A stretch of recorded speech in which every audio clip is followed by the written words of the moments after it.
देश भर की आस्था का केंद्र बन चुका अयोध्या एक बार फिर चर्चा में है। इस बार चर्चा भगवान राम और माता सीता की मूर्ति से जुड़ी हुई है। जी हाँ, मूर्ति में बेहद खास पत्थर का इस्तेमाल होगा। ये पत्थर 600 साल पुराना और बेहद चमत्कारी बताया जा रहा है। माना जा रहा है कि ये पत्थर अभी 1 लाख साल तक और बरकरार रह सकता है। धार्मिक मान्यताओं के मुताबिक इस पत्थर में स्वयं भगवान विष्णु बसते हैं। इसका वर्णन रामचरितमानस में भी किया गया है। अयोध्या में राम मंदिर गर्भगृह में भगवान राम और माता सीता यानी जानकी की मूर्ति स्थापित की जाएगी। इसे शालिग्राम पत्थर से बनाया जाएगा। ये पत्थर नेपाल से अयोध्या लाया जा रहा है। नेपाल में गंडकी नदी से 2 बड़ी और विशाल शालिग्राम शिलाओं को निकाला गया है, जिनका वजन 26 और 14 टन बताया जा रहा है। इसकी विशेष पहचान और महत्व है।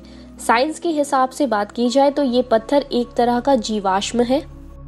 जीवाश्म शब्द 2 शब्दों से मिलकर बना है, जीव तथा अश्म। अश्म का अर्थ होता है पत्थर। इस प्रकार जीवाश्म का अर्थ होता है वह जीव जो पत्थर बन गया। अंग्रेजी में जीवाश्म को फॉसिल कहा जाता है। जीवाश्मों को हिंदू पवित्र मानते हैं, इसीलिए इनका प्रयोग किया जाता है। वहीं धार्मिक महत्व के हिसाब से बात की जाए तो ये भगवान विष्णु का स्वरूप माना जाता है। शालिग्राम भगवान विष्णु के अवतार हैं।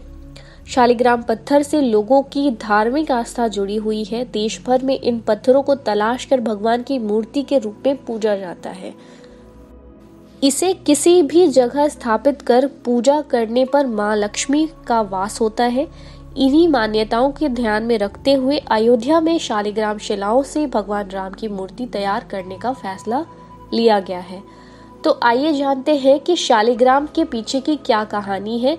शालिग्राम की क्या कहानी है? धार्मिक ग्रंथों की पौराणिक कहानियों में माता तुलसी और भगवान शालिग्राम का जिक्र है। कथा के अनुसार जलंधर नामक दैत्य ने माता पार्वती को अपनी पत्नी बनाने के लिए कैलाश पर्वत पर हमला कर दिया था। वहीं जलंधर को देवताओं से बचाने के लिए उसकी पत्नी वृंदा ने तपस्या शुरू कर दी। इससे देवता घबरा गए। ऐसे में भगवान विष्णु ने जलंधर का रूप धारण किया और वृंदा के सामने पहुंच गए। इसके बाद वृंदा ने सामने जलंधर को देख तपस्या छोड़ दी। इसी के बाद दैत्य जलंधर मारा जा सका। जब इसका वृंदा को पता चला तो उसने भगवान विष्णु को पत्थर बनने का श्राप दे दिया।